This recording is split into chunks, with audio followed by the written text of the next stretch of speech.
for victims of child sexual abuse. This petition was submitted by Mayameen Meftahi, having collected 227 signatures. First of all, I'd like personally to congratulate Mayameen on the courage she's shown in bringing this petition to the committee in the first place. What the petition is asking for basically is that there should be a safe house for children who are leaving a home where they are being abused, and that all the agencies which may be involved in dealing with that sort of abuse would be in the same building, so there's one port of call.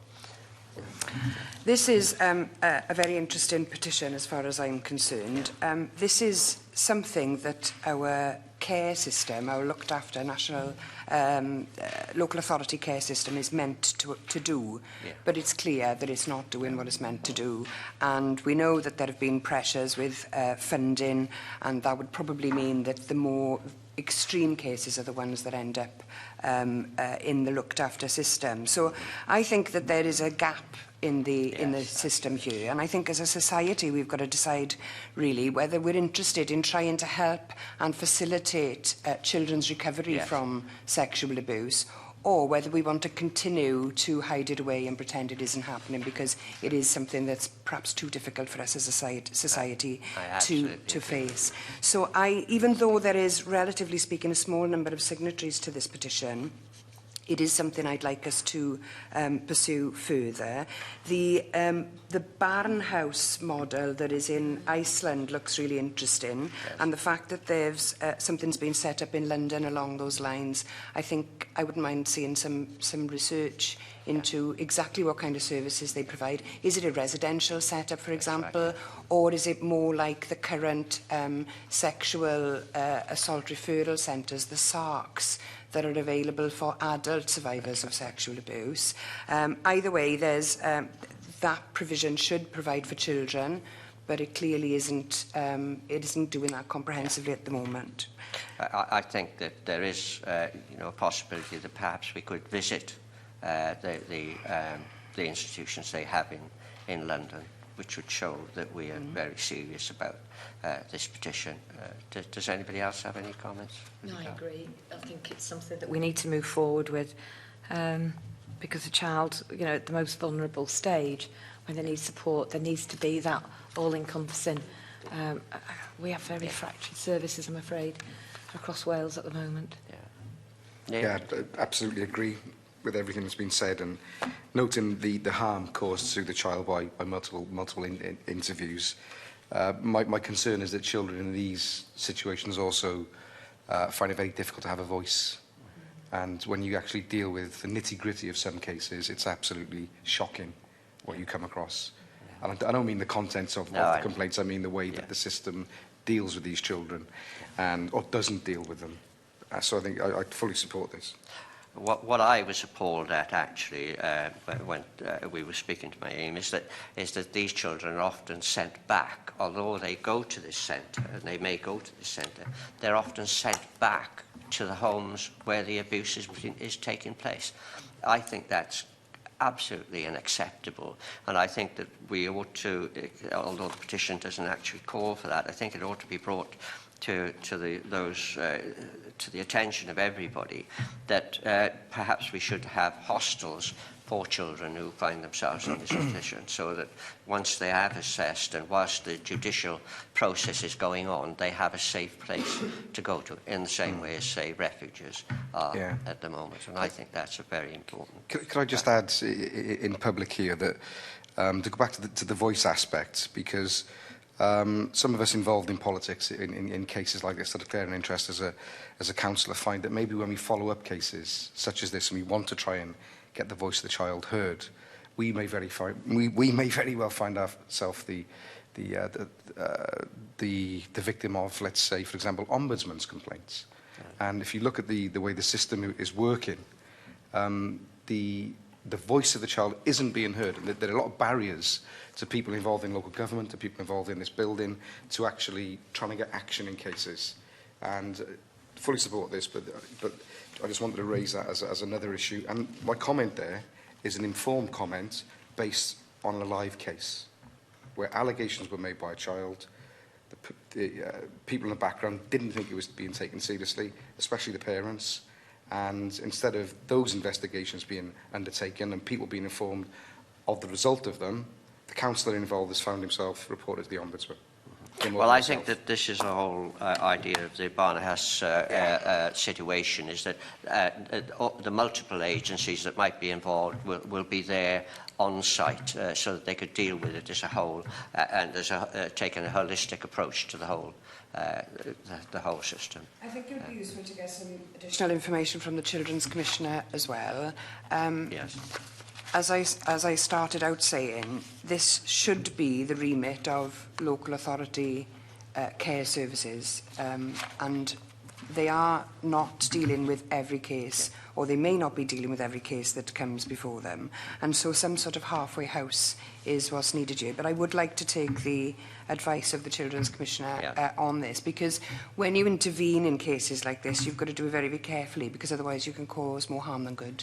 Okay, so the possible actions open to the committee is, as you say, Leanne, the committee could write to the Children's Commissioner for Wales to ask for her views on the petition, further information about the relevant recommendations she made in her annual report of 2017-18, and the Welsh Government's response and their view about the petition's call for places where children can go to escape sexual abuse.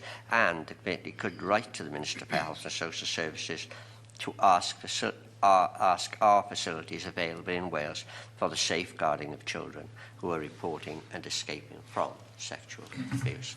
We all happy? Is the review into services, advice services and so on that was undertaken under the previous First Minister still ongoing? And if it is, who's responsible for doing that now? Because I understand that the government is currently reviewing all of these services to get a picture of what the situation is in Wales. Yeah. But I'm not clear now with the recent changes where the status of that review is. So could we include those questions within? Yeah.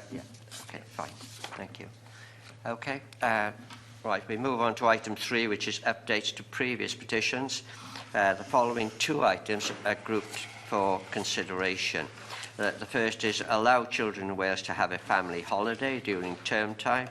This petition was submitted by Bethany Walpole Rowe and was first considered in July 2014, having collected 1,008 signatures. There was an associated e-petition which collected over 10,300 signatures. And the second, which we're considering at the same time, is to ensure schools exercise their statutory powers under Regulation 7 of the Education (Pupil Registration Wales) regulations without interference or bias. This petition was submitted by Pembrokeshire Parents Want to Say and was first considered in December 2014, having collected 812 signatures. What this particular one says is that the local authorities and the education, without any threat of penalisation through school inspections. They bring out that it's often a part of the yesterday inspections as to how many absences the school has.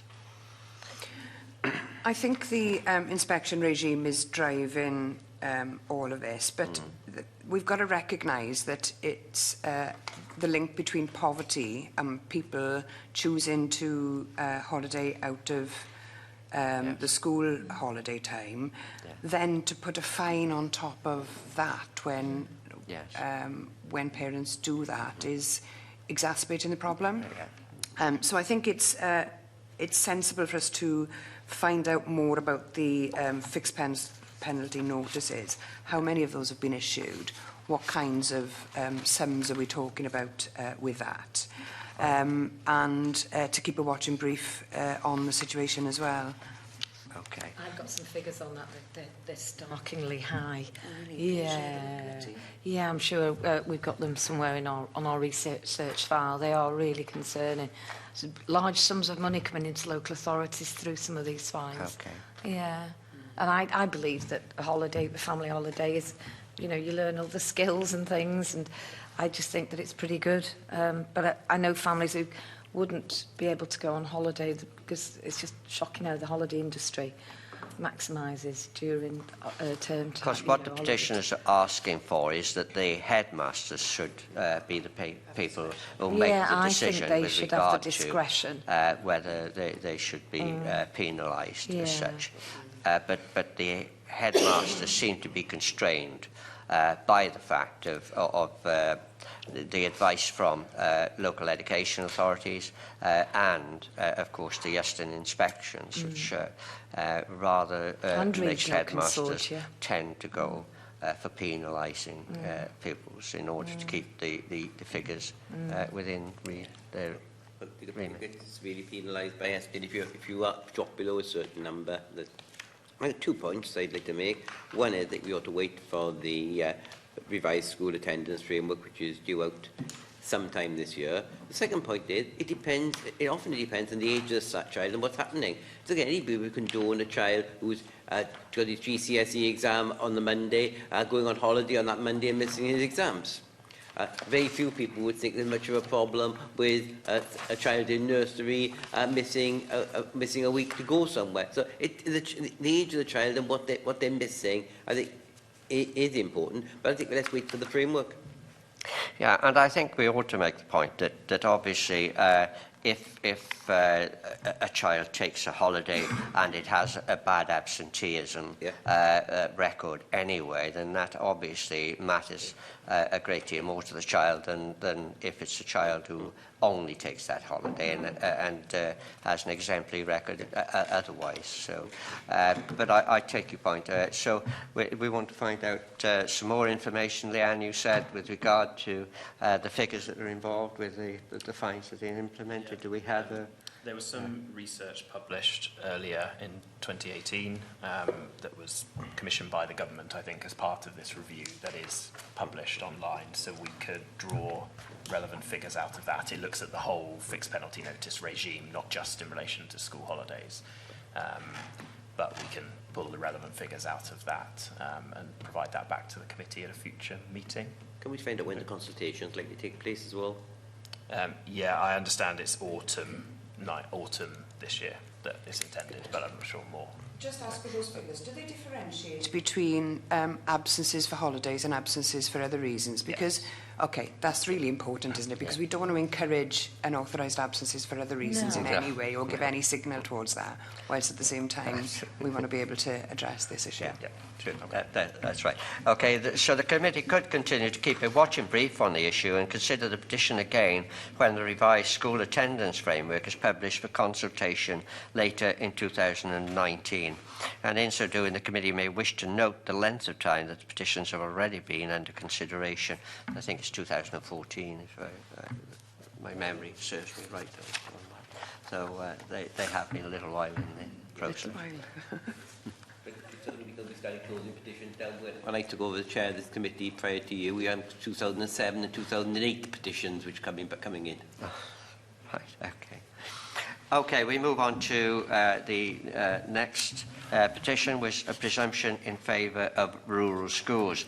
This petition was submitted by Cymdeithas Rhieni Athrawon Ysgol, Gymunedol Bodffordd, which is Bodffordd Parents and Teachers Association, having collected 945 signatures. The committee considered the petition for the first time on the 25th of September and agreed to request time for a plenary debate. The debate was held on the 21st of November 2018. There has been a subsequent submission from Cymdeithas Iraeth on the 6th of December. In the proposed possible actions, there was a proposal that the committee could write to the Anglesey Council to ask for responses. concern raised by Cymdeithas, all right? But obviously there are some legal implications to that. And Lisa, could you possibly give us a background as to what... I just think that that Anglesey Council may be reluctant to engage with the committee on this, whilst I'm not sure where. I think the decision was made at the end of December or the end of November, beginning of December, so it's still in the period where parents or governors or teachers could judicially review the decision. So I think whilst that's ongoing, it may well be that Anglesey Council or the Minister wouldn't engage constructively with the committee on the consultation process that was followed in this particular decision.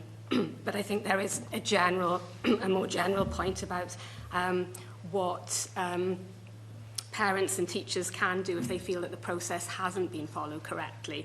Because at the moment, under the School Organisation and Standards Act, from where the School Organisation Code came, there is no process for referring a decision up to the ministers if you feel the process hasn't been followed.